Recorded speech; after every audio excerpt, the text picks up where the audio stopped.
আল্লাহ যখন মহাবিশ্বের সব সৃষ্টি করে সারলেন, তিনি আরশের উপরে লিখলেন সাবাকাত রাহমাতি গাদাবি, সাবাকাত রাহমাতি গাদাবি। কোথায় লিখছে?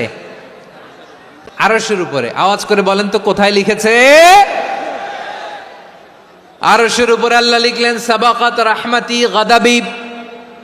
এর মানে হলো আমার দয়ার কাছে, আমার ভালোবাসার কাছে আমার ক্রোধ পরাজয় বরণ করেছে, আমার দয়ার কাছে আমার রাগ কিংবা ক্রোধ পরাজয় বরণ করেছে। মানে আমি আল্লাহর দয়া আছে, আবার আমি আল্লাহর ক্রোধ বা রাগ আছে, কিন্তু আমি আল্লাহর রাগের চেয়ে দয়া বেশি।